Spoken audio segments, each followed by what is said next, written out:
Well, let's get into it then, so I can hear about it. Oh Okay, damn! yeah. You dropped the Ernest Johnson? Yeah, Okay. I don't know who else to drop. Damn, son. Let's get Well, they into drafted it. Jerome Ford Oh, totally. and Kareem Hunt's there.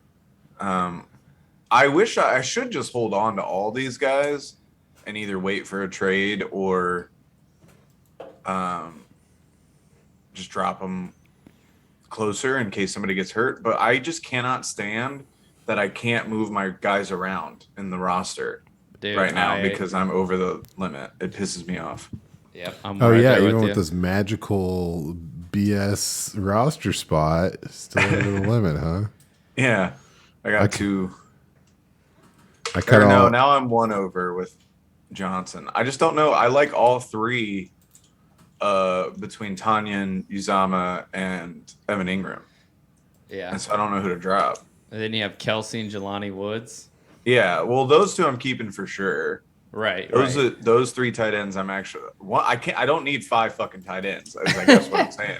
Yeah. But I like all of them, and so I think they have value. So it pains me to like drop them, but I can't get anybody to take a trade for them either. Yeah, that's a fucked thing about tight ends and quarterbacks, really. Yeah, Is you're kind of like, unless someone gets desperate or is fiending for one of your dudes, you're kind of stuck with them. yeah. And then you can't just drop them. It's like, drop Derek Carr. You just Yeah. need a roster spot.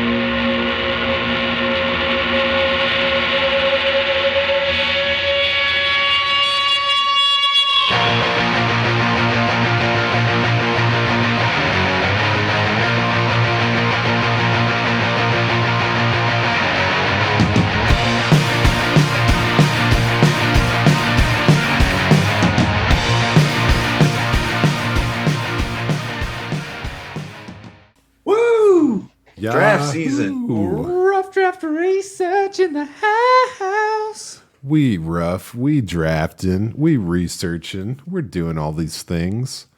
Freshly hungover from our rookie draft the Yes, other sir. evening.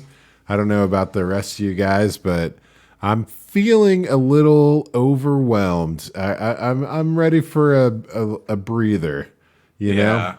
the fair. fantasy energy came like a volcano, and now I am the crater. You know.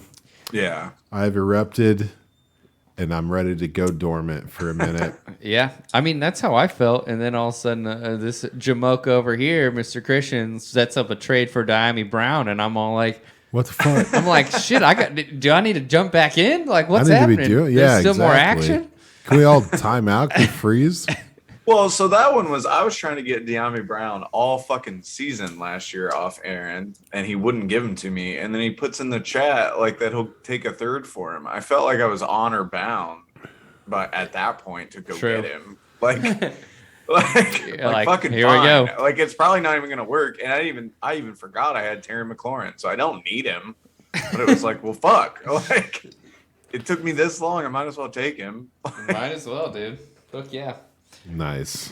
Well, You can always flip them, package them with a Yeah, tight end. like I still like him. So Oh, sorry. I'm going to keep going yeah. tangents. make Well, it it's all personal. good. Well, I mean, we got plenty of tangents. 3-round rookie draft. It's PPR. It's single QB. This episode's kind of for us. It's our main league. What are we? We're going on what, year 5? 2018, 4? 4? Year No, 4? I guess year 5. Yeah, year 'cause we did year 5. 18, So This this is our 19, fourth rookie 2021. draft, I think. Yeah, oh that's baby, cool. this feels good. We'll have to do when we do our 5th rookie draft. We'll have to like do a recap of all 5 of them and see how they turned out.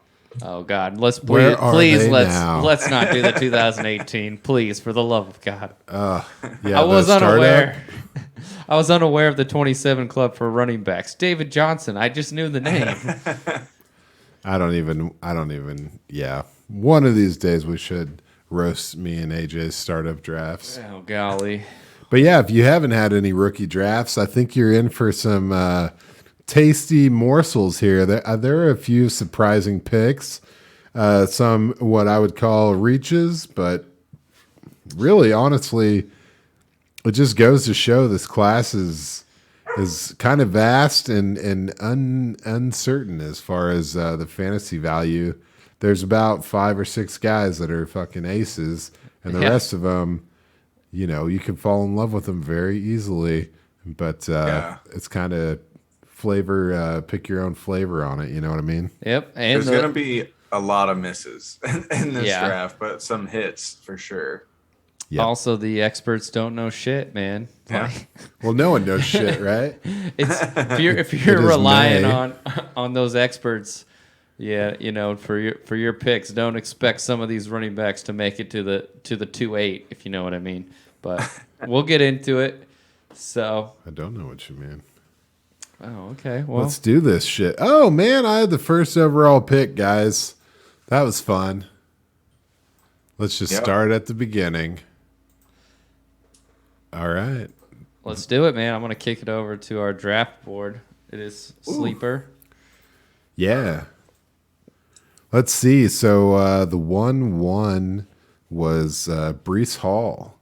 Pretty And- straightforward. I don't think anyone's too surprised about that. The chump that drafted him had Jonathan Taylor, Jamal Williams, Trey Sermon.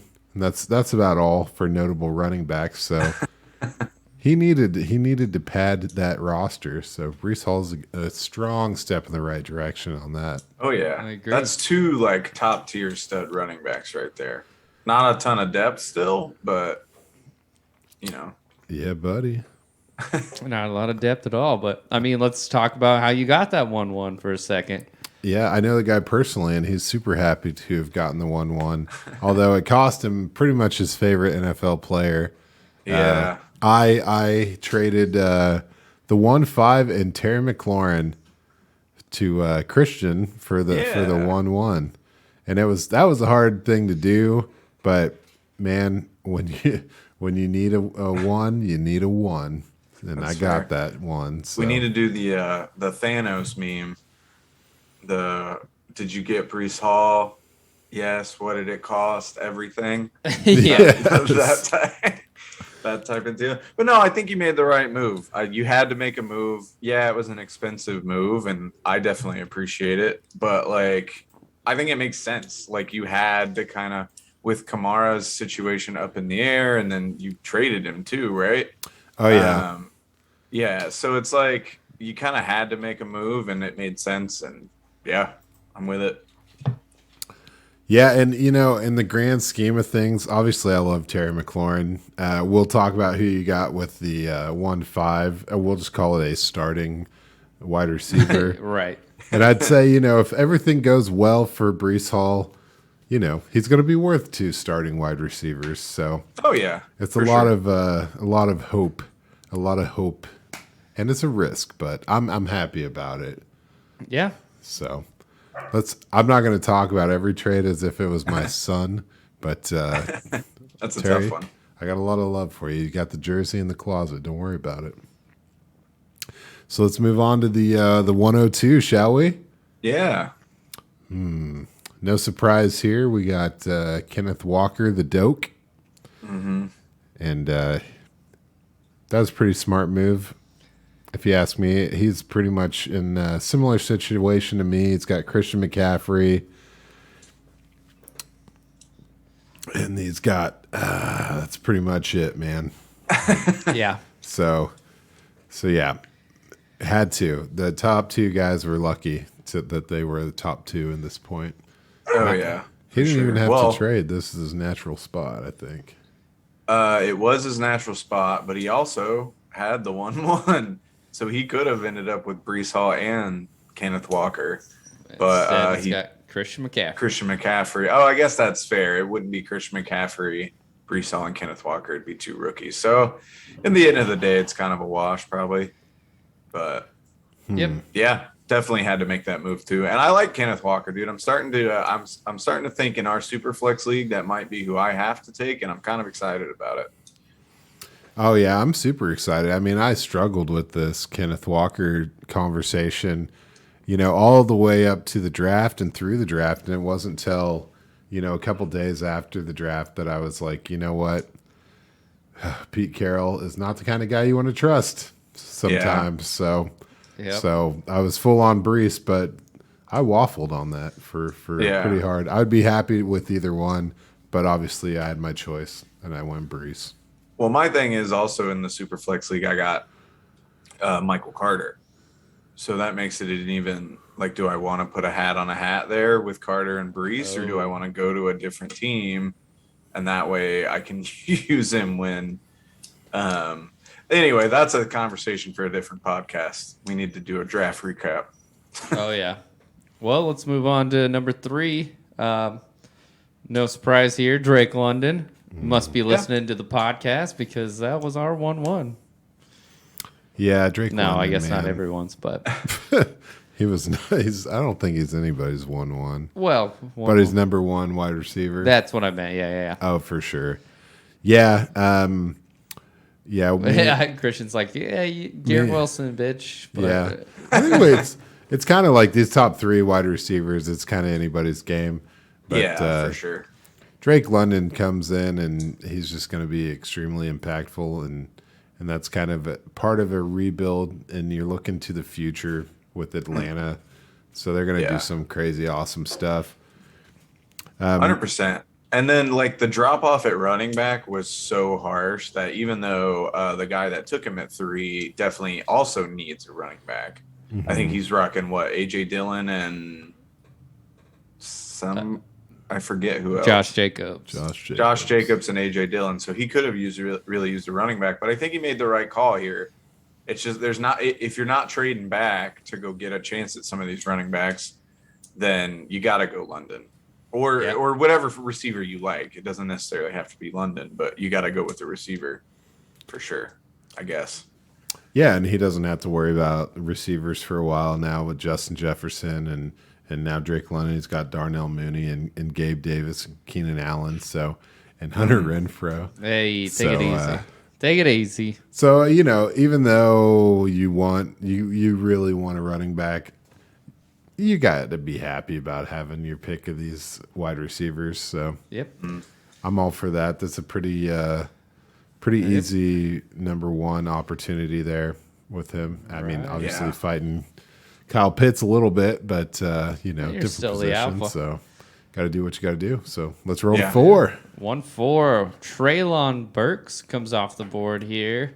I don't think that's any surprise. I mean, I think as we've mentioned several times, post-draft, these receivers kind of are interchangeable ones. So if you're willing to get rid of A.J. Brown to bring in this fella from Arkansas with similar abilities, it kind of seems like he slides into that one role. Or he has to. Otherwise, your fan base is going to destroy you. For sure. Well, they're already pretty pissed, and you can understand why. Yeah. But, if you're going to make that move, you definitely have to just immediately find the guy you think is going to replace him. To kind of, if they had did that and then got like a fucking defensive player, then Nashville would have burned down. So the way they did it makes sense. And then, he definitely goes up the boards. He was a guy we were worried about. He was up at the top of the boards, though. And then combine hit, kind of fell back down a little bit. And now he skyrockets back up to the front of the receiver board. So it's pretty impressive little offseason for Treylon Burks. Yeah, I think he's a guy that could easily be the number 1 in this class after the end of the first year, just given the opportunity. And the fact that he just slots right into that A.J. Brown role, which anybody would want that on their fantasy team. Oh, yeah. So, party on. Next, Debo Samuels. A.J. Brown. Garrett Wilson at the 1-5, everybody. Ew. Oh, hey. So, this is Christian's pick right here. So go ahead. Oh, I was just say, how do you feel? How do you feel about how the trade worked out?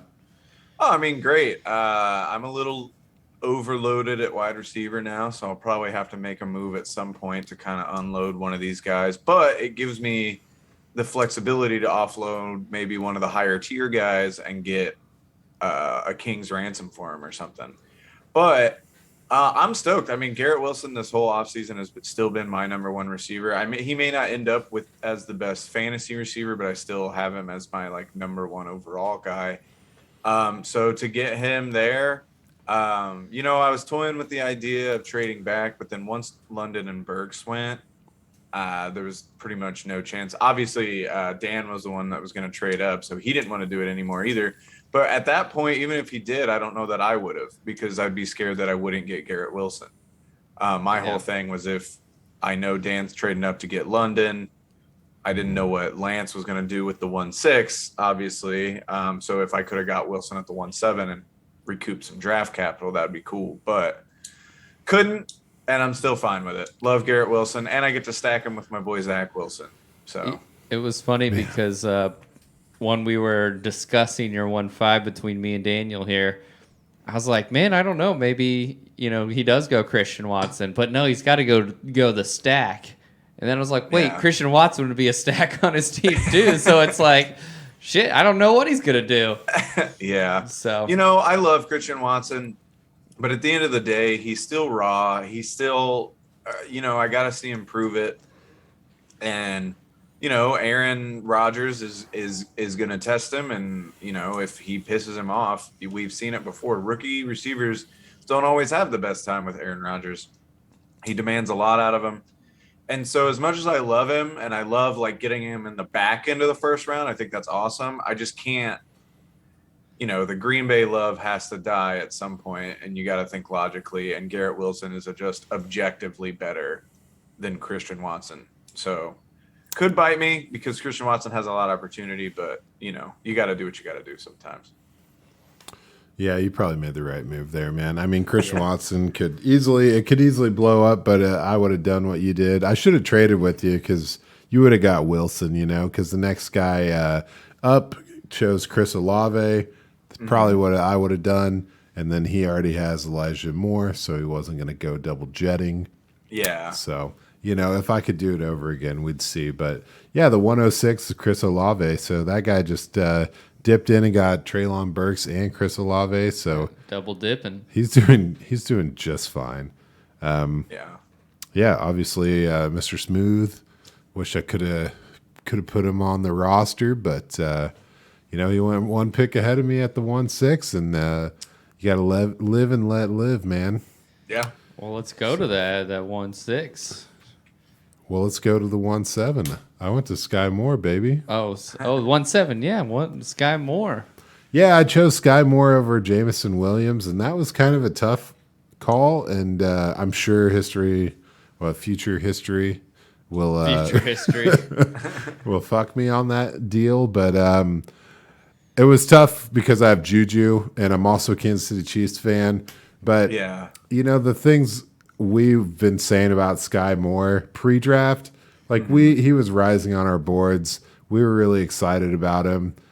We had a ton of hope for him, and aside from he's probably got probably the best landing spot as far as all of these guys. I mean, you could argue for Christian Watson having a better landing spot, but when you match the the skill set that is proven and the landing spot together, Sky Moore is a guy that could easily outdo all these dudes as long as he gets the opportunity. He's got a hamstring tweak in rookie mini camp, so he hasn't been out there.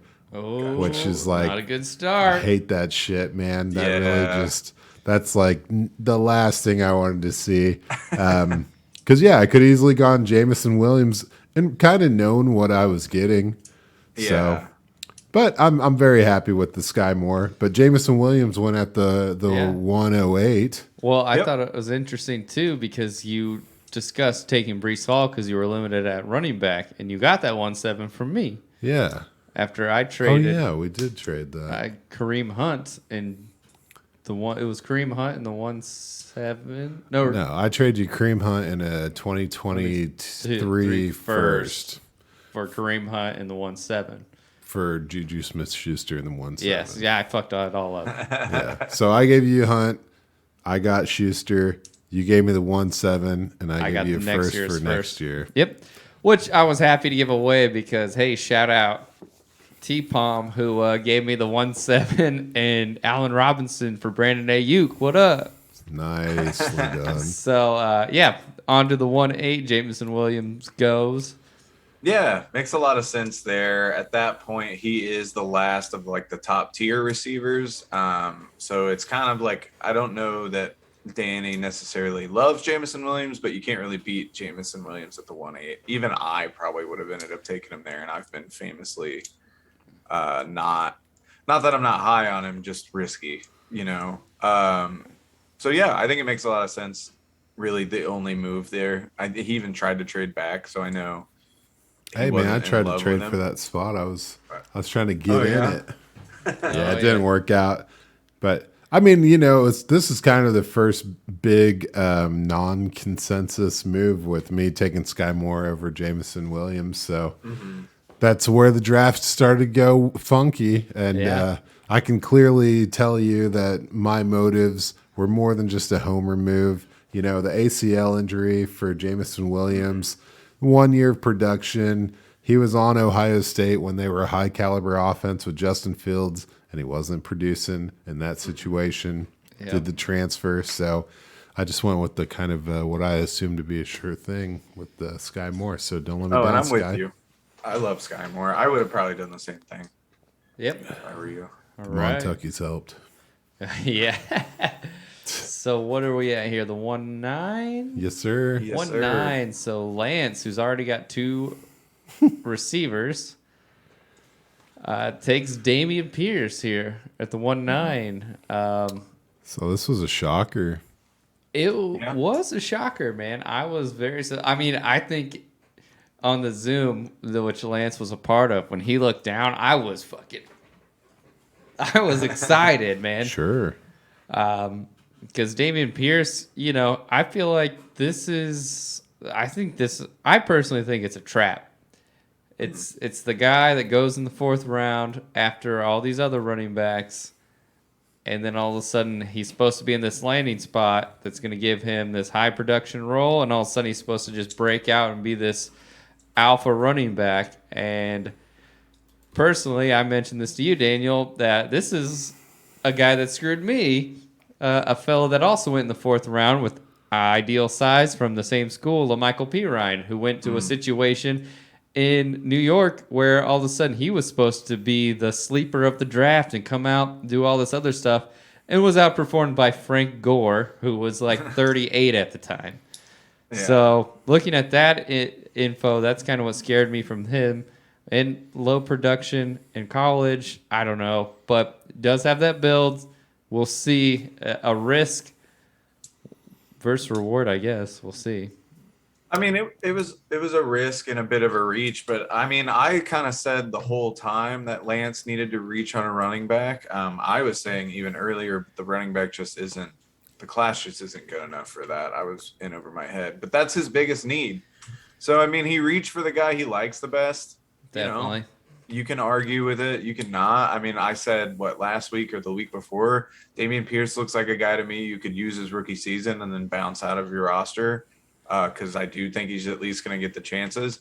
But, you know, it's a reach, but he just took Olave and Treylon Burks. It's like he's doing fucking go for your running back, you know? So, yeah, this is a classic, you know, just to review some history. Like the 1-9, that's the spot, right? That's your Keyshawn Vaughn. Your Darrington Evans, your Darrell Henderson, like that's just the spot right there, where you take the shot, you know, and you hope for your best. Your Justin Jeffersons. Yeah, it's Justin Jefferson. No, I'm actually, you know, I was up at the 111, which we'll talk about in a second, but when he took Dameon Pierce, it was actually like a big relief because I had been thinking about taking him at the 111 all along, and when he takes it off my plate, it's just like now I had nothing to regret, and I had nothing to nothing to regret, nothing to lament. Exactly, ready to roll. So we'll see. I mean, opportunities there. It's entirely up to Dameon Pierce at this point. So Rex Burkhead and Marlon Mack. So you got this, Damien. If you can't do it this year, time to cut bait there, Lance. Yeah, that's fair. 110, George Pickens. Yeah. Great pick. Makes a lot of sense. I think it's like right there. You're thinking Watson or Pickens, and I think it depends on if you need a guy who is probably going to produce this year, or if you can kind of wait on a guy. Which Danny, the guy that took Pickens, obviously a Steelers fan, loved George Pickens, but he just took Jamison Williams, and he's got decent receivers already. He doesn't need George Pickens to come out and play right now. So if you like Pickens better than Watson, yeah, I think it makes sense to go for it. He may be the more like he may have the better overall career. Wouldn't surprise me if he does, you know. But as like if you needed a guy right now, probably go Watson there. In fact, in me and Danny, the guy that took Pickens, or in another league where we needed a receiver bad, we were rolling out Christian Kirk as our number one after some offseason trades. So We ended up No, we ended up taking Watson over Pickens, and he was all about it for that simple reason. But yeah, I like Pickens there. It makes a lot of sense. Yeah, I mean, gosh, it's going to be a rough year one for him, I think. Yeah. It's going to be a rough year one for a lot of folks up there, except for Najee and probably Freiermuth. But he kind of slots in as the number 5 target on that team if last year's offense has anything to say about it. But, he is a big dude, and he's got a lot of potential, so we'll see what he can do. Hey. Carl Jr., right? Carl's Jr.? Carl Pickens. Thick burger? Yeah, you got it. Nailed it. I don't know. We'll see. We'll see how that works out. I'm excited for him. I think he's a great receiver, and we'll see how the Pickens duo turns out. 111 was myself. Oh, I took James Cook, doubled up my cooks on my roster. cooking. I'm very excited for this. It's kind of exactly who I wanted at the 111. Going into this, you clearly knew the top 2 running backs would be off the board. The top 6 receivers are going to be off the board. It was automatic, But needing a running back on my team, plenty of veteran receivers. I was happy to get James Cook here. I think great draft capital in the second round. Going to a Bills team who tried desperately to get J.D. McKissick, so they obviously have a role for a pass-catching running back, which is exactly what this guy is. I'm excited to bring him to my team, especially in a PPR league. I think anyone would be happy to bring him to their team in a PPR league. So, yeah, that's probably where I would have gone if I was Lance instead of Damian Pierce. Was James Cook because he went to the Bills. Any active listeners to our show probably know that I wasn't the highest. That's on Cook. That's my bias against under 200-pound running backs. 1 pound off, bro. Hey, dude, you gotta draw a line in the sand somewhere. No, I know. I really like James Cook. I think he's gonna crush it in Buffalo. Just maybe not consistent, but that's fine for your 111 as long as you can get use out of him. I think it's good. I think it's a slam dunk. We'll see what happens. Oh, take it easy, man. I mean, Singletary's just been so streaky, If you can just put it together for a season. Yeah. But no, they need this role. They've been wanting a pass-catching running back, and they got it now. So maybe we'll play the slot, right? I don't know. Yeah. I 95 targets to the running backs last year. So add a little slot roll in there. You got a Cordero Patterson 2.0, bro. 3.7. 7.0, bro. I don't know if you can tell from the hair, but, we're kind of Buffalo fans around here. Hey, man. And as a Vikings fan, I get an opportunity to start 2 cooks on my team. There you go. Wow, dude. Let's go. It's going to be gourmet. So to round out the first round, we have Christian Watson. Yeah. 112. I like it a lot. I know the guy that took him was excited. He immediately texted me and was like, I don't know how he fell to me. And it makes a lot of sense. He has, like you said earlier, between him and Sky Moore, the best landing spot as far as like instant year one production. He's got to get those drops under control or he's going to end up in the doghouse real fucking quick. And, rookie receivers don't always have the best rookie years with Rodgers, but they've also usually had other guys there. So Rodgers didn't really have to rely on the rookies. And I think with Watson rolling in, with Lazard and Cobb as the only other two, and Watkins as the three guys that he's competing with, gives him a lot better chance to see targets than, when Devontae came in, we still had Randall Cobb and Jordy Nelson. And, so I'm excited. There's potential, and I think he can do really well. We got to see what kind of role they develop for him. It's going to be an interesting offense in Green Bay. Yeah, we'll be testing Rodgers' patience out. Yeah. I feel a lot more comfortable about this if he had children, I'd be like, he can make it through. Yeah, so that's the end of the first round. It was, besides the Dameon Pierce, it kind of feels like this is how it's going to go for everyone, Yeah, right around. And maybe even Pierce is going to get a better run. Obviously, he was someone I was hoping slipped to the 2-7. I didn't know people were getting grabby with him, so I like that. That's the power of the talking heads, man. I guess so. So I should listen to more of those talking heads and close mine. yeah. Not happening. Not gonna happen. So yeah, let's get in the second round. 2-1. Isaiah Spiller comes off the board to a team that has no running backs.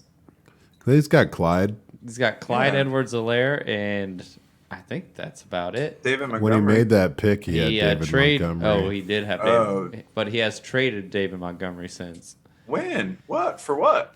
I didn't even see that happen. Two seconds. He traded both of his thirds in David Montgomery for 2 future seconds and a future third. Gotcha. So I kind of,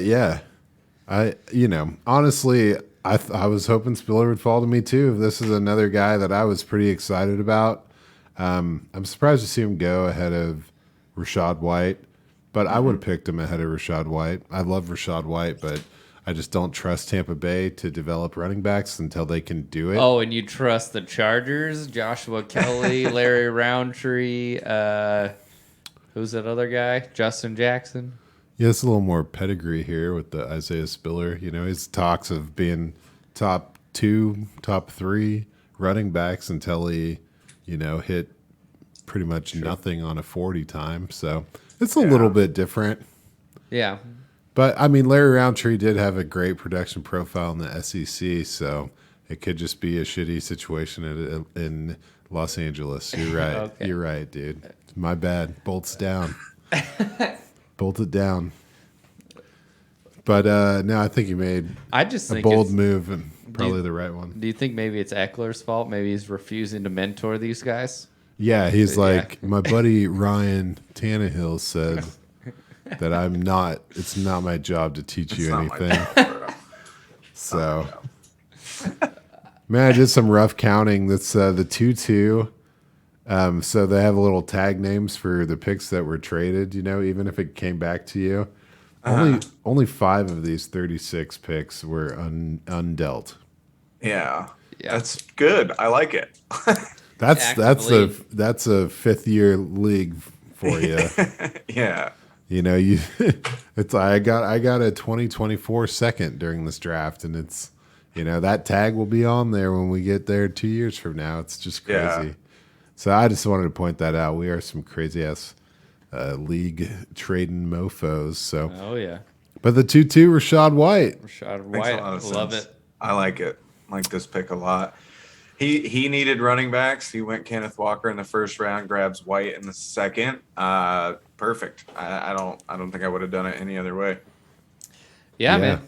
As a person who personally at the 111 needed a running back, you were prepared to do it, weren't you? I was prepared to go Rachaad White or Dameon Pierce, and I'm glad I didn't have to make that decision. I'm glad I got the guy that I wanted. But Rachaad White, I'm kind of excited about. I think he's going to be great there.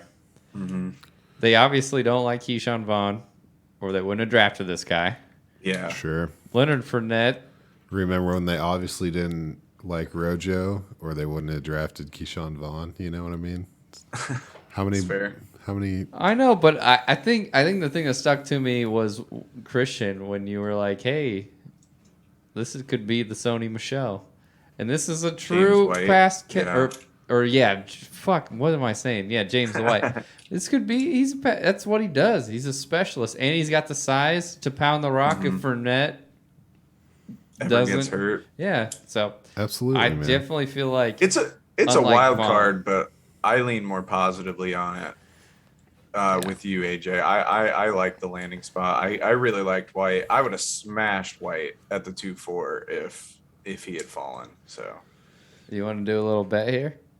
No, Okay. no, because I love Rashad White, the player. I just haven't seen Tampa Bay develop a running back Be a in long quite some con. time. don't trust him. 3 years that Rashad White finishes better than Isaiah Spiller. Average next 3 years. Yeah, he's going to. Oh, okay. Well, Venmo me. Okay. I'm not making that bet. I'm not betting against Rashad White. I'm just not buying into it because he was a guy that I was pumped about, and then he went to Tampa Bay and True. kind of flushed the toilet. So, whatever, man. I'm not going to bet against him because I love the player. Definitely. I just don't like what I've seen out of them with the young Sure. running backs. So this guy had 2 picks back to back. He went Rashad White and then he went Jahan Dotson, which was a pretty slick move, really. Yeah, Dotson falling out of the first round. I think most places he's still going in the first round, late first, early second. So I like the move here. You try to settle up your running back room. He could have, honestly, with his roster, he's got Jamar Chase and CeeDee Lamb. He probably could have just taken another running back here. But fuck it, take the wide receiver with the first round price tag on him in the second round and see what he does. You know, like you can't waste all your picks on running backs. I guess he could have, but Would have fucked your shit up, considering would've. you were the next pick up. So wait, where do we stand with Jahan Dotson? You know, because this is a weird depth chart. Because I'm scared of the landing spot. It's a weird depth chart. It's also weird with Carson Wentz. And we assume they'll get somebody new, or maybe Sam Howell comes in at some point. But I still love Dotson, the player. I guess it's kind of like echoing what you just said about Rashad White. It's like I wouldn't bet against Dotson. He's fucking talented. He's an animal if they give him the opportunities. I just don't know if the opportunities are going to be there consistently, and then you get the erratic play of Carson Wentz on top of it. So not only is he maybe not getting consistent targets every week, his targets may not be consistently accurate. So, so it's a bit of a scary pick, but I mean, talent-wise, I maybe even if he had taken Zamir White there, I probably would have gone Jahan Dotson. oh, absolutely, he Sticky definitely hands, slipped man. in this Yeah. draft.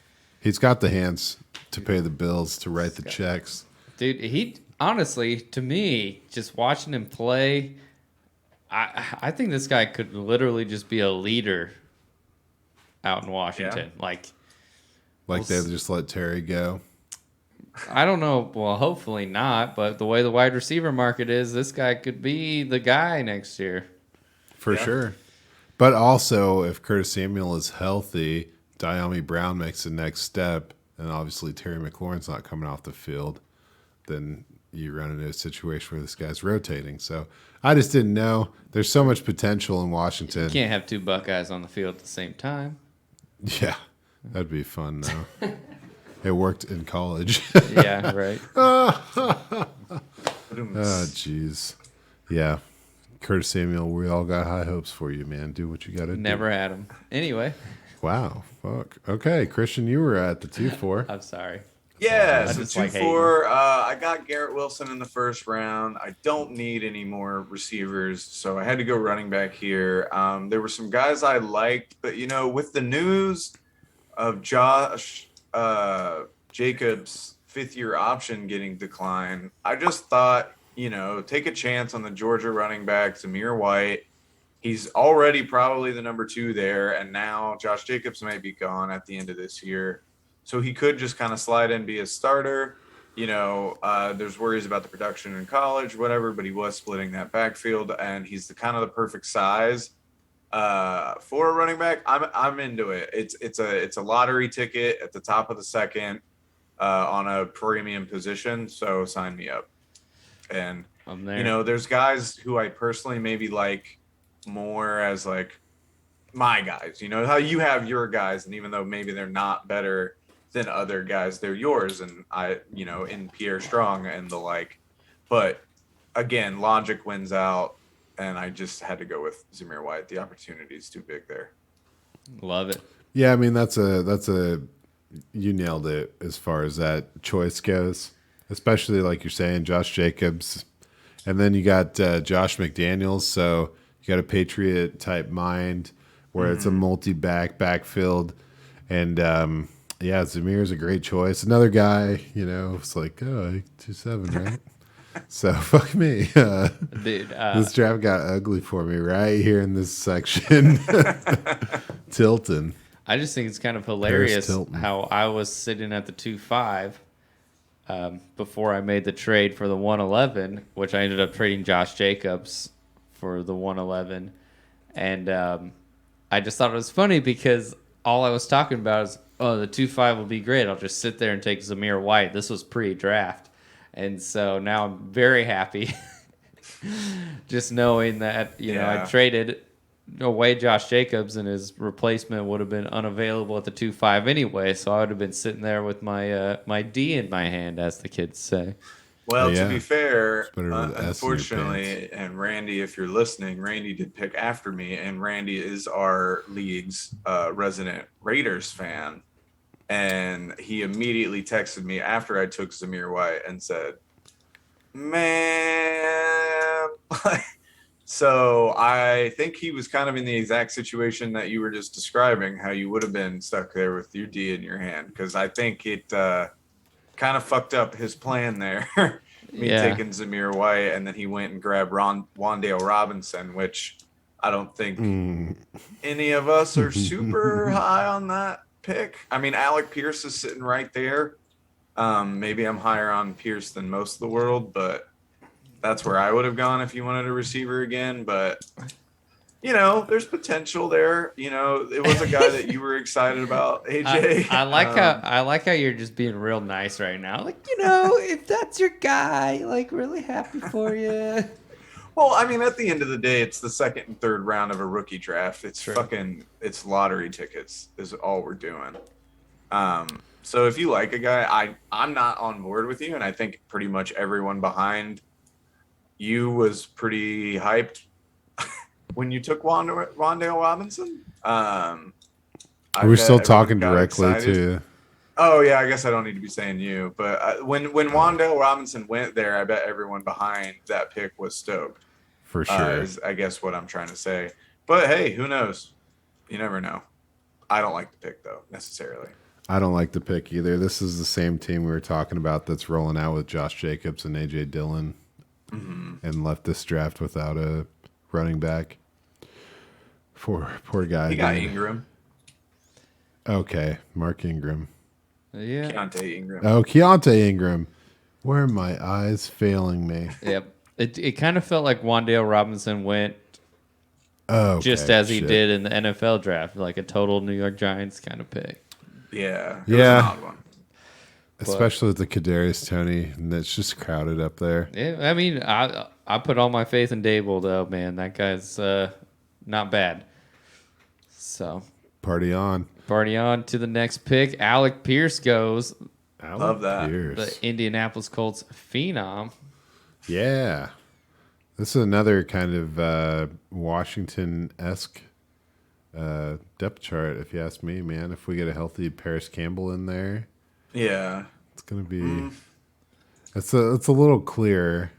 Yeah. I immediately see Pierce as the number 2 there, and then Paris Campbell is kind of like the third gadget slot option.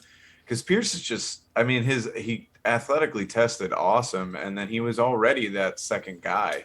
So you see the film and you see him playing as a second guy, and you think he's not athletic enough to be a first, and it turns out he is. So now you're getting both. You're getting an athlete and a guy who's already proven it in the trenches, does all the blocking, does all the things you want to do. And I think lining up Pittman on the outside, Pierce on the other side, and Campbell there in the middle, as long as he's healthy, I think it makes a lot of sense. And I think Pierce is going to get a ton of targets on a competitive Colts team. Yeah, having Matt Ryan kind of takes it to the next level. So this is a hell of a pick, man. I definitely would have taken him over Wandell. This is right where he belongs. So this guy's having a great draft so far. He's got Christian Watson, and Alec Pierce. Yeah, so, Exactly what me and Danny did in our Man. FFPC league. you guys setting the blueprint. Some Should we do the stuff. drum roll for the 2-7 here? Oh, the Because there was a 2-7. lot of drama going into here. We had trades kind of being accepted. Yeah, we were in a 5-way Zoom, and I dropped the guy I was interested in, and then like the whole draft, which was going pretty quick at this point, just stopped, and I was like, "Fuck!" Like the dude who is the the scheming trader, trade like TRAD, not TRAI, TOR. trader. But he was like, got awkwardly quiet. I thought he was trying to trade ahead of me to get the guy I wanted. But all the guys I wanted were running backs and David Bell, and none of the running backs made it to me, which is typical for a draft. It's a high commodity. But David Bell made it, man, and I'm super pumped on this. He's slower than he was. He's not slower than he was supposed to be. He's just not fast, but he's a hell of a physical football player, and he's a serious dude on a football field. And he goes to Cleveland, where just lost Jarvis Landry. yeah, and As I far guess as we know. Odell Beckham Jr. is no longer there, and Baker Mayfield probably not going to be the starter for long, if at all. And he's got Deshaun Watson. I don't know if you guys have heard of this guy, but he's a pretty serious football player. And fucking Bell, like, what are you going to do, man? Like, can this guy possibly be the number one on this team? Pretty easily. To be determined. Amari Cooper's you have there. Amari Cooper. Yeah, but Amari Cooper's a little third NFL team. He's getting passed around. I think he's a great number 2, David Bell, and I think that's where he slides in. I feel like I'd rather he'd be a number 2. Yeah, of course. So He's not an alpha, but I think he is going to be a solid possession receiver. definitely. I agree. So don't be surprised if you see him start putting up better numbers than Amari Cooper. You heard it here first. Oh, Yeah. damn. Whew. Well, shit, I like that. So going on to the next pick, we got Jalen Tolbert, Tolbert. the Dallas, the South Alabama phenom. Good job, Ian. Nothing like another Alabama receiver in the draft. You know what I mean? Straight up. Yeah, it's South of Mobile or right there. It's a fine pick, He's going to an offense where you're gonna have opportunity now. Cooper's gone. You got Lamb in there, but it is pretty murky after Lamb. You got a few guys there, all fighting for spots, and Tolbert has to find his spot in there somewhere. So it's interesting. He's quick. He's fast though, and decently tall. So I like it. It's a bit of a Hail Mary pick in my opinion, but it could work out.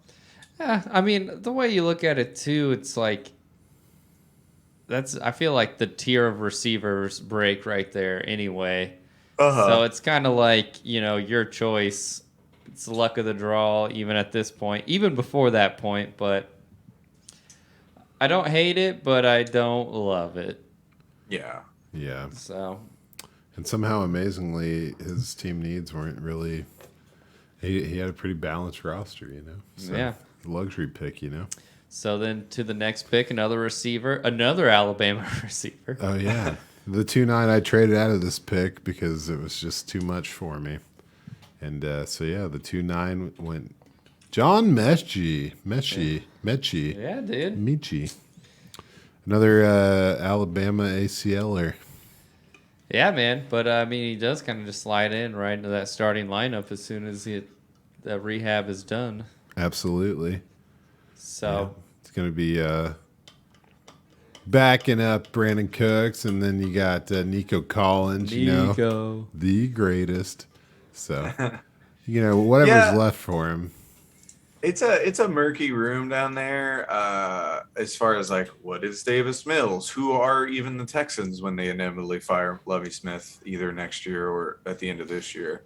So there's a lot of question marks at just like in general how the Texans are run, but you do see the path to him getting targets and to him getting starts, and so yeah, if you can get a guy that you can see the path to him providing your team with some points in the into the second round, fucking go for it. I think he's a good player. If he didn't get hurt, he definitely would have gone much earlier. So yeah, I don't know, I like it. I really like it. I think he's a possession receiver, dude. Like, he's good. All right. And it's either that or we can count on, what's the over under on Brandon Cook's receptions this year? Like 205, 210? I'll take the under. Take the under on that. Okay. Obviously, I'm exaggerating. But, Sure enough. the next at the 210, RDR resident Tyler Algier goes here. Yeah. Don't be so sad. Tyler Algier, This guy is going to possibly really turn some heads, man. You got the news that Cordero Patterson might be playing more receiver. They got Damian Williams there, who is 30 going on 31. Truth. And also never really been the respected between the tackles running back. Nope. Super Bowl MVP in our hearts. Yep. Yeah, should have been. Yeah. For sure. But I like it. I mean, it's another team with a lot of question marks, but again, you see the path. That's what you got to do. And in our segment later on, after we finish reviewing, it's kind of the similar thing. You got to find the path to them playing meaningful snaps. So you can see it with Algier. And now this was before that news even broke, I feel like. So about like Patterson maybe playing more wide receiver. Maybe this was the first I was hearing about it. So yeah, I like it. It's a wild card. I still think Algier is kind of fit more for like a strong back or power back type role, but I mean he can still fit down in there pretty well. Yeah, I think it's going to be kind of James Conner-esque touchdown dependent. Yeah, guy as far as fantasy value goes, but he's going to have nothing but opportunities in Atlanta. So ATL, Luda, got to do what you got to do. Luda. Ooh, next up, the 211. We have our first tight end off the board in Trey McBride. And I personally would have lost this bet. I thought Trey McBride would be the second tight end off the board. Oh. But that didn't happen. I guess, yeah, that's probably my fault too, but whatever. So, tight end, Arizona, going to be hanging out with Zach Ertz, no Hopkins, but you got Hollywood Brown. So if that team wasn't a mystery with Kyler being weird and Cliff Kingsbury being, the coolest dude in America, now it's even weirder, but there's no way this guy doesn't just get massive playing time straight out the gate, if you ask me. And I think it's going to translate into some pretty awesome production. They need it up there. Yeah, and it made sense because he was rolling out with Hunter Henry as his only tight end. So he really needed a tight end, and he took the first one that was taken in the NFL draft. So it makes a lot of sense here. I would have thought McBride would have gone a little farther, but we had that run of wide receivers, just a deep wide receiver class kind of threw everything off. But no, I'm getting Trey McBride, the number one fantasy or the number one rookie tight end as far as like draft capital. You got him at damn near the third round. Pretty good. Hells yeah. I agree. And then the 212 in the second round, Brian Robinson, Alabama running back. And don't hate that. The 212, no. You get another running back. You never know what's going on with old Gibby's toes. Yeah. Old toe Gib. Turfing. Yeah. Ron Rivera basically just saying that it's going to be like a committee backfield. They're going to do like a split type role. So now, like I said in our last week's episode, I don't like the landing spot because I think it hurts all three guys, but you are getting a guy that's going to start for you. Well, maybe not start, but like will get valuable playing time for sure. Yeah. Yeah, I mean, yeah, it's the Peyton Barber type shit. From a couple Yeah. of years back, it was valuable. A lot of people are calling Brian Robinson the reason Antonio Gibson's a slot receiver now. So Oh, okay. Yeah, That's we'll see. tight. that's my new joke. Testing it out on you guys. Medium reactions. Medium reactions. I like it. So what about the 3-1? 3-1. Oh. That was me. I was sitting there, and running backs are just so valuable, and I really thought Pierre Strong would go.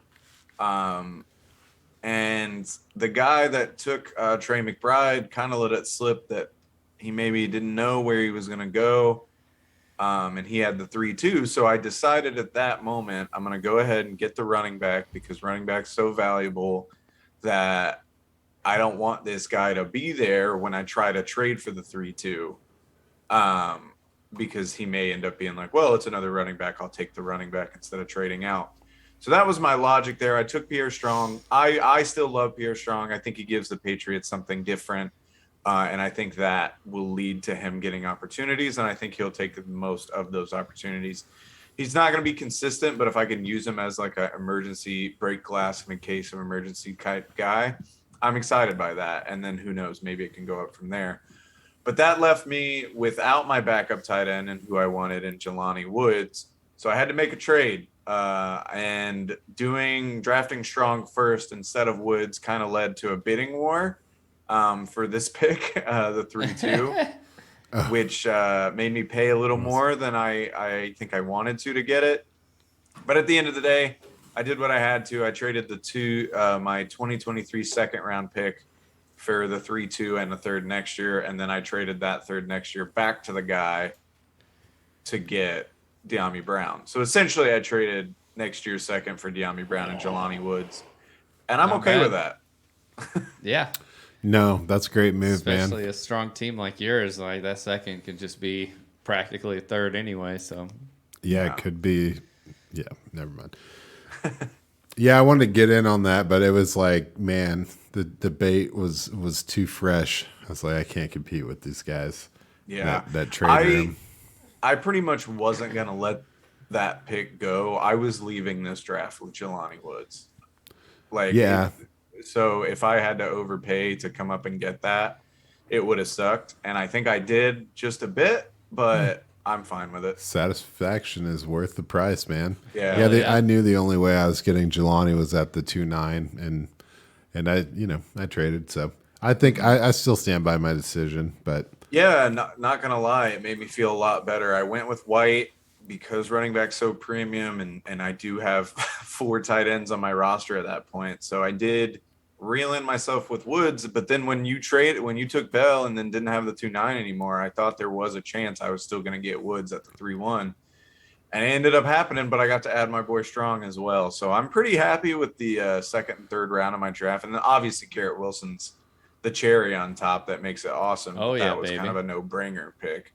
Whereas I feel like I did a pretty good job in the second, third round. So now you had a Happy great with draft, that. man. Looks solid from my perspective. well, shoot, we're sitting at an hour, so let's Okay. zoom a little here. Oh, so yeah. Up next, Keontae Ingram goes to Praxis, who we already discussed needed a running back. For sure. Yep. Good pick there. I'm bummed. I really wanted that guy later. Yeah. Goes to Arizona. It's going to beat out Eno Benjamin pretty easily. Shit. He's got the size. Anything to say on Keontae, fellas? No, I like it. I like the pick. Yeah, I mean, it doesn't get better than that if you need It's a probably- running back. Third round to me in our drafts, like there is no value in the third round. Like nobody has value attached to them. I don't care. In the third round, just go get your guy. Yep. Like go get the guys. And that's why okay, I just got my 2. And he clearly did the same thing. Keontae Ingram sitting right there. You might as well take somebody that has a shot at taking over a Got number the 2 size, spot. got the profile. Yeah, 100%. Like it a lot. Up next, Kenny Pickett goes. That's to the fella who literally had only Patrick Mahomes on his squad, so makes sense Yep. to go here. And then the next one we can talk about a little bit. T-Palm coming out and getting Romeo Dubes. Yeah. Doobie doobs. So I think that was interesting. Earlier, I brought up the fact of Christian Watson, and you were like, you named all names but Romeo Dubes, and I was like, ooh, way to not ruin the spoiler. Yeah, I got you. knew. No, I'm super excited about Romeo. I'm still gonna call him Dubs because he said in an interview he doesn't care either way, and I think Dubs is better. So I'm gonna go with Romeo Dubs. I love this pick, man. I honestly thought Romeo Dubs had a chance of going in the end of the second round in the NFL draft, and the Packers were able to get him in the fourth. He's wearing 87. You know, I love that. He said it was basically to pay homage to all the great receivers in Green Bay, including Jordy Nelson. So, you know, I love that. I'd be probably getting his jersey if I don't know. I feel weird about wearing 87 and it not being Jordy Nelson. So I kind For of sure. reeled that back in. But I really love Dubs, man. I think it's going to be an awesome pick. I think he's going to end up maybe not this year coming alive, but I think it's a good stash away in the third round. That's a great pick, man. Also, almost picked him at the 2-9 and was really hoping he'd make it to the 3-7. This was a great pick right here. You just reached up and you got the number one wide receiver on the Green Bay Packers, which is a pretty big deal historically. And, you know, keeping the Wolfpack alive. This is a guy I was super into. Pre-draft, pre-rookie combine. Just really, really like his tape, really like what he did, and I thought he needed an accurate quarterback to make it work in the NFL. And then he went and pretty much, you know, hit the best you could. So I think it's kind of criminal that he slipped this late. Definitely my fault, but shit. I mean, if I didn't have a billion thousand receivers on my roster, I probably would have taken him right there at the 3-1. I just didn't need him, you know? Yeah. I just. Oh, man. Your future regret matches my current regret. I can feel it. I can feel it.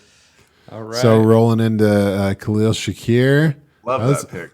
Yeah, it's another guy I was into pre-draft. He goes to the Bills. There is a lot opportunity there, even though it's kind of it's not really easy to define the opportunity. But there's definitely opportunity with Buffalo. So that's a solid pick. Speaking of opportunity. Yeah, speaking of solid picks, I come back at the 3-7, obviously needing to take a running back and going with the Tyquan Thornton. I just couldn't not. I couldn't not. I think he probably would have gone maybe undrafted, but after being the 50th player picked and running like a 4.32, he's one of those. That was a 4.28. 4.28. Yeah.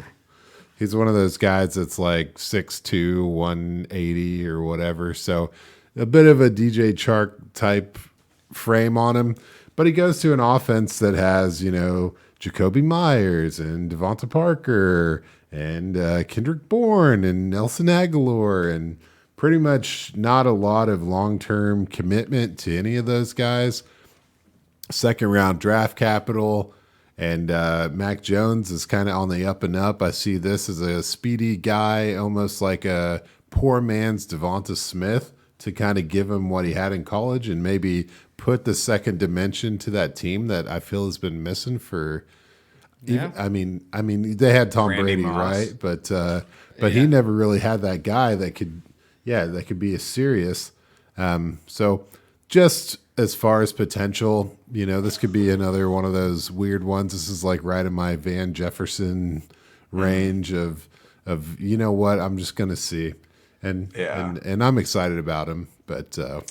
I mean, also they traded up to get him, and they took him over Alec Pierce, over Sky Moore, over George Pickens. So yeah, so they're serious about him. He's probably gonna have a big special teams role, which just means that he'll be on the field. So Yeah, true that. No, I like the pick. You got a second round receiver as the last receiver in the rookie draft. Like it's hard to argue with the value there.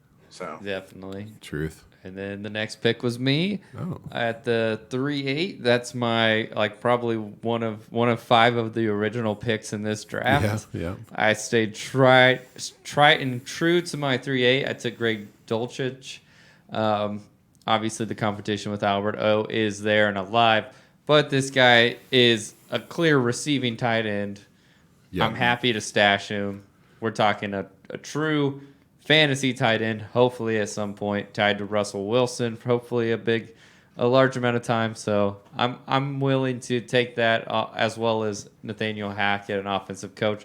Let's get it done. Moving on to the next pick, Hassan Haskins. Pick that a lot. Lands Yeah. with a good little draft here. Fuck that guy. Yeah. Good job, dude. Yeah. Good job, Lance. Yeah, that was a great. He ended up really cleaning up. Yeah. Well, when you got 27 picks in a draft, That's true. You're bound to at least get half of them right. I He hope. patched some holes though. Definitely. Yeah, a lot of new running back faces in his team, and he needed it. So, and Derrick Henry is getting older. He did finally get hurt, so hopefully the league is better when Derrick Henry's around. So hopefully he doesn't get hurt again. But maybe that body's starting to break down from being overworked, and Haskins could slide in there and get some work. Yeah, not a lot of weapons on that team anyhow. So, Yeah, and Haskins is a pretty serious running back. So, a big boy. Yeah. To the next. oh, speaking of Alice Okabunum, Yep. straight up. Alberto goes off the board here. Yeah. Okabunum. Did I say Makes his sense. first Said name Allen. wrong? Yeah. I said the last name right. I think it makes sense. Just the fact that 2 Denver tight ends go within 2 picks of each other in the 3rd round, because nobody has any idea what to expect from Russell Wilson in Denver and who he's going to throw the ball to. But we all want a piece of it. So Yep. people found a way to get their piece. If you couldn't have Judy or Sutton, you go and get the tight ends, Yep. So I like both these guys. We just got to figure out which one pops. Yep. Definitely crossed my mind to take Alberto there, but seeing how I wasn't necessarily hurting for tight end, and with the unknown, it's like, hey, might as well sit on the guy that's sitting on that rookie contract. So then my pick was next. I was very surprised to get Ty Davis Price here. Literally the 5th running back off the board? Yeah. Oh, In the actual NFL draft, a 3rd round draft capital. Yeah. Going behind all of these guys. I was happy to get him in a place where a team likes to run the ball. He's got the size. Hopefully he doesn't have he doesn't have any injury history, which might be the remedy to being the 49ers running back. Not necessarily the talent, just the ability Don't to get stay hurt. healthy. So Yeah. with the 311, very happy about that. I definitely thought he was going to be an early 3rd kind of guy. I probably should have taken him at the 3-1 over Strong, especially with me having Elijah Mitchell. It probably would have been smart to maybe handcuff Davis Price to him, especially with that price tag. But I didn't think he would fall this far for sure. Yeah. I like it. That's a nasty pick there at 311. Yeah, 100%, man. I was surprised you didn't go Kyron, dude. Dude, I couldn't ignore the draft capital, man. I just couldn't ignore the 3rd round draft capital. It seemed silly not to. And I definitely almost did go Kyron, who Kyron did go next at the 312. This is a segue for you. Thank you. It definitely crossed my mind. I mean, I thought about taking Kyron at the 3-7 or the 3-8. So. Yeah, I thought about all these guys. That was the thing.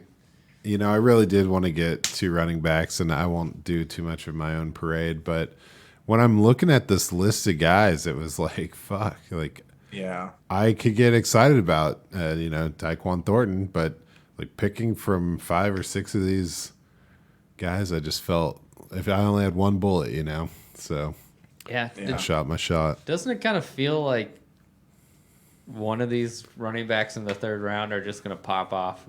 Oh yeah, I'm yeah. just going to be real mad when it's Pierre Strong, and we gotta run it back. This fucking dude. I really think Kyron has a ton of potential if he just waited a little more. I'm just scared about Cam coming back after the injury, Yeah. and the potential for all these guys. I mean, injury to, like you're saying to Derrick Henry, like Hassan Haskins all the way. James Conner hasn't always been healthy. Boom, Yeah. Keontae straight up. So it's just insane, the opportunity. It all Definitely. hinges on unknown injuries to teammates. So it's just hard to bet on that shit. The one thing that scared me away from Kyron is when you think about Les, the GM there, what is it, Les Snead over there? They're not afraid to just go pay for a veteran, Yeah. it scares me if Cam goes down. I don't think they just go in line with like next in line. I think they just like, screw it, let's go get a veteran, sign this guy, whatever it takes, and then just like move on from there.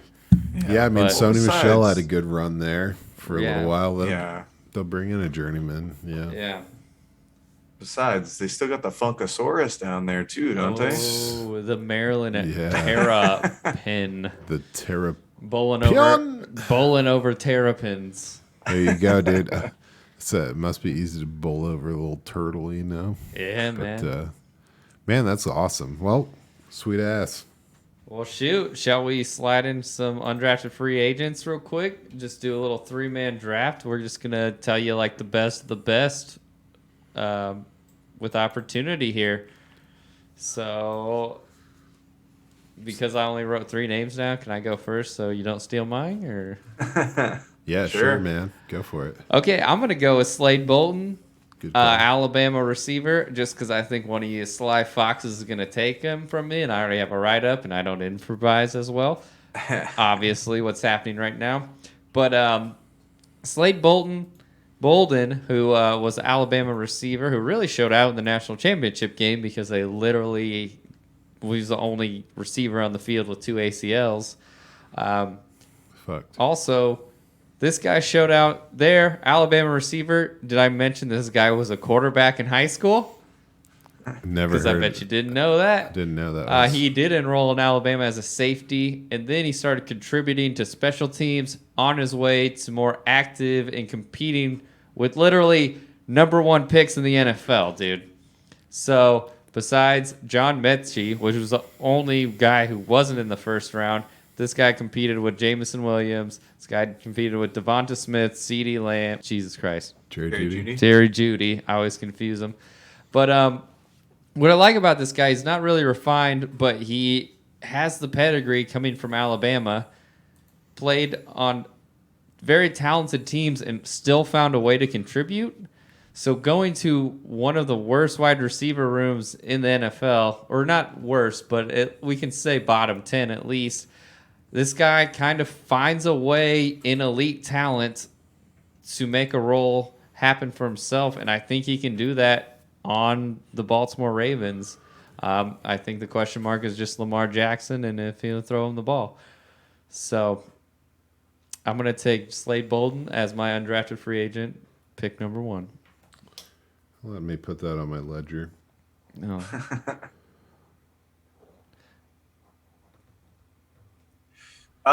Yeah. I mean, I like Stumbled over all that. Jesus Christ. it. You're all good, dude. No, it's good. I'm with you. It's there's definitely potential. I mean, with any of these undrafted free agents, you just have to try to find how they get onto a roster, because that's what you need. If they make it to a roster, you're good to go, especially in this little thing we're doing. So yeah, I like it. You can definitely see how he's going to get there. Who's next? Go ahead, man. All right.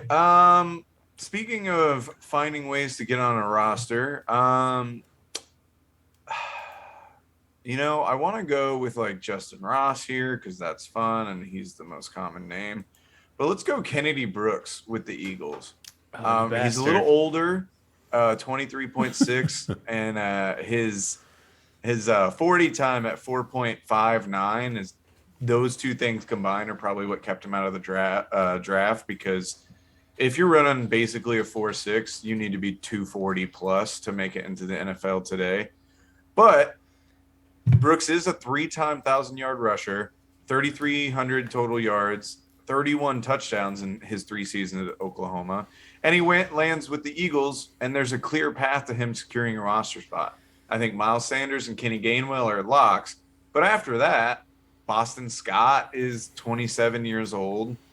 He's probably on the way out. And the only other guy that Kennedy Brooks has to beat is a guy named Jason Huntley, which I think he can manage.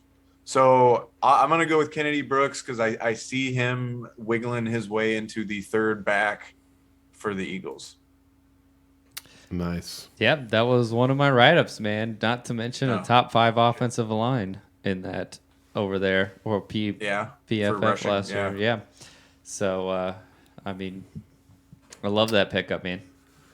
Sweet ass, dude. That's a good move right there. My guy is also a wide receiver, and I've talked about him a little bit. He's a wide receiver out of Notre Dame. I'm going with Kevin Austin. He got him on mine. Nice. Oh, nice. Picked up by the Jacksonville Jaguars, who have a depth chart that consists of Marvin Jones, getting old, Zay Jones, no one needs two Jones, and Christian Kirk, which was a gimmick signing just to ruin the rest of the league.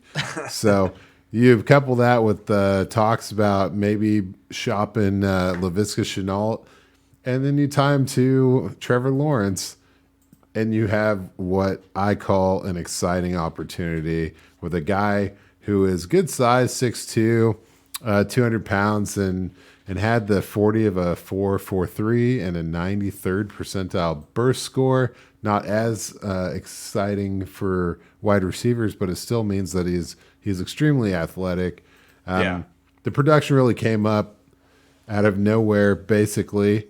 This last year, in 888 yards in 13 games, not too shabby with the 18.5 yard per reception number.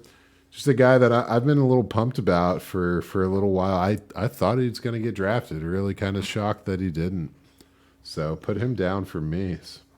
Beautiful. Yeah, and Kevin Austin, you talk about him being athletic. He was 84th percentile or higher on all 5 categories that player profiler tracks. So he's pretty athletic, and I like it. You're right. Like there's a way for him to make this roster, and go for a young quarterback. Yeah, buddy. And speaking of your player profile, that's a 97th percentile catch radius, which you can't be upset about. That's pretty badass. All right, man. Love it. So I was going to go Kennedy Brooks here, but I think I'm going to go. It's not a snake draft? I'm just fucking with you. Go take ahead. It easy. I'm going to go with a wide receiver here, and I'm going to rip off some stats to you guys. So in 2021, he set a school record in receptions with 102, receiving yards 1,704, and had 5 games with 170 plus receiving yards. This is a guy out of Utah State with great hands, a 4.4 240, a 3.8 or 38.5 vert, a 4.18 shuttle, an 11-foot broad jump, which puts him all top 6 of the combine. But here's the kicker. He's 5'6" and 3/4 inches. I'm talking about Devin Tompkins out of Utah State. So I do need to throw out there that his hands are still a 1/4 inch bigger than Kenny Pickett's. Fuck. At 5'6", almost 5'7", I think it's great. This guy was brought into Tampa Bay to be a Buccaneer. I think we all know how that receiving core turned out last year. All those guys off the bench, your Tyler Johnsons, your Jalen Darden's, no one works out. But I thought this was interesting because I wanted to bring up a guy in Cyril Grayson who, for a second, kind of looked like he had fantasy relevance. This guy was that deep threat who came in after AB left. This guy came out, had 10 catches for 212 yards and 2 touchdowns in 3 games. I think maybe Devin Tompkins can come in, be that deep streaking threat, which he did if you watch his tape. I mean, obviously the side's not there, but we're talking about undrafted free agents, and I just thought this guy would be fun to bring up. And he could find a role maybe with the Tom Brady's offense. Nice, dude. So write that down, man. I love it. I did. Cyril Grayson. Cyril Grace. I just thought the 5 games with 170 yards receiving was insane. That's an insane impressive. stat. So, Hell yeah, man. talk Utah about State. a waste of time of film you watch on that guy, dude. But Dude, don't even start with dude, that. he had metrics similar to like fucking Christian Watson with his jumping. It was crazy. It was crazy. I know of plenty of people like that. Yeah, personally. Soon.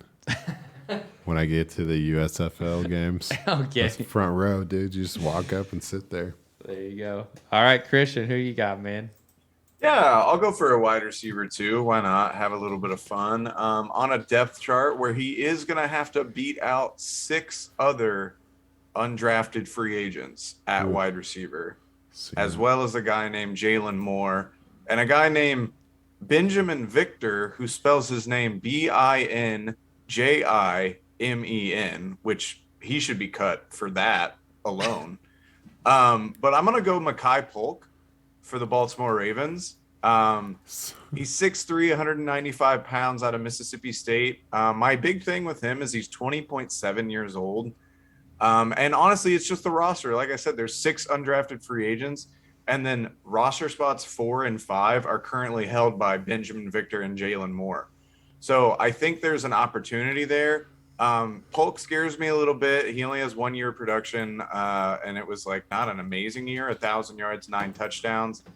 And then, you know, his measurables, athleticism weren't like pop off at you. They weren't that great. I just think there's potential there, and there's 6 of these guys. So I think you gotta take a chance on one of them in a game like this that we're doing. And I just kind of liked Mekhi Polk the best in my initial research. So that's where I'm going. Dang, did he just steal that from you? No. I was just going to say Benjamin Victor was a Buckeye, so Oh yeah? do be careful. Yeah, I don't know. He's been around for a long time. He must be very old. But nice, dude. I'm into that pick. I like it quite a bit. I guess I'm a buck a trend here. Kind of just go a little funky with it. I'm going Abram Smith. I So like Call he was on player. my list. oh yeah, fuck. All right. You guys great minds here. So Abram Smith, he's one of those linebackers turned running backs, played for Baylor, didn't really have much production until this past year where he put up 1,600 yards and 12 touchdowns, even caught, 13 passes. He's got good size at 6 foot, 213, and he walks on to a team. It's not really walking on, but it's kind of like walking on, when you're UDFA.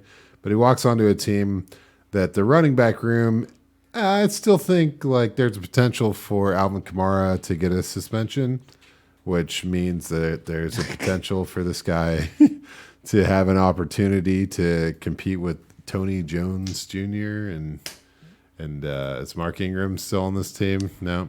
No, I hear Taysom's playing Oh, Taysom's playing. tailback. There you go. People say tailback anymore? I hope they do. Yeah. That's cool.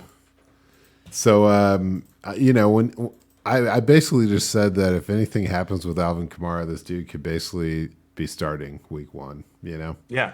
So I'm pretty stoked on him. Hopefully no one listens to this before waivers go through. But Yeah, if they I mean, do, they better Abram have more than Smith- $100 fab. I'm with you. The reason I chose Kennedy Brooks over him, they're pretty similar if you look at them. They both ran like pretty slow 40s, but weren't that heavy. And then Kennedy Brooks had 3 years of production where Smith had the 1 year. Obviously, he spent most of that time playing fucking linebacker. Right. So it makes sense why he didn't have that production. But, I still prefer a guy that's proven it 3 years to a guy that exploded once. But I'm right there with you. After Mark Ingram, there's nobody that scares me on that Saints depth chart. Tony Jones Jr., Dwayne Washington, Josh Adams are the guys that Abram Smith has to beat out. And I think he can. Yeah. I like it. I think, yeah, he's got that energy, man. To break on, like, Baylor's they're actually a really good football team. And just to show up and be like, hey, guys, I'm the running back now. It's like that. Yeah, he's got some juice. He's got some juice going for him. So I'm very excited. I've been excited about him for quite some time, and just going more and more, getting deep on the excitement. Hell yeah, man. I love it. Straight up. Well, with my third, I guess I've done 2 receivers. I should probably do a running back. I was kind of hyped on Master Teague, but he's already been released from the Bears. Poor guy. I mean, he was that old school back, that Buckeye. But instead, I'm going to go Zaquandre White to Miami. Mostly because we've talked about it, like you see a path that I mean, obviously undrafted free agents probably not going to make it, but if there was a path, it would be on Miami, where he's competing with the likes of Chase Edmonds and Myles Gaskins and Mike Davis, Sony Michel. Yeah, I guess I forgot Sony Michel. There's another one there. But Sony just got signed there today. Okay, Yeah. that's what I was thinking of. But I mean, this guy, I think he ran an unofficial 4.40. He didn't really go to the combine, but he was an explosive guy out of South Carolina, 6 foot 206. I mean, there's talks of this guy early on about some kind of sleeper. He's explosive. He's good between the tackle. He's a strong guy. Just not your run-of-the-mill kind of running back, so he kind of lacks a little bit of the discipline. But I don't know if there's one guy to do it at Miami as an undrafted free agent. It's this guy, and we've already seen a Myles Gaskin succeed there, so why not Zaquandre White, you know? We calling that success? Hey, I traded him for a pick, so that's success, bro. Yeah, I thought about it. It's just pretty murky in Miami. I don't know who's going to kind of show up there, especially now that Michelle's there. Oh. But I do like Zaquandre White. Raheem Mostert, that's the guy that I was speaking Yeah, so yeah, there's just a lot of names down there. But yeah, I like it. I think that's going to be hard for him to make the roster, but if he does, then that room's wide open. Nice. I like it. And if Christian's saying that, the RB guru, I like my chances. So. Gooey. Well, I'm going to stay in Florida, and I'm also going to take a running back. Snoop. Oh, nice. I like that. Yeah, I'm going to go Snoop Connor for the simple fact that he's already third on the depth chart for the Jaguars, if you go look at their depth chart right now. So, yeah, there's a pretty good chance he's going to make this roster. He's never had over 650 yards in a season, so I don't love that. But he was a goal line monster with 26 touchdowns over the last 2 seasons.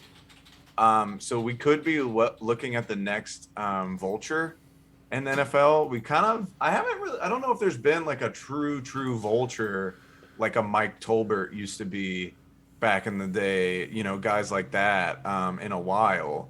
I could be missing somebody, but I think Snoop Taysom Connor Hill. Yeah, well, I guess that's a bit different.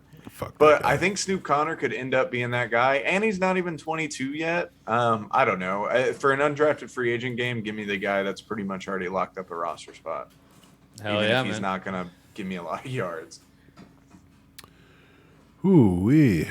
Man, there's so many choices. You guys left so much meat on the bone.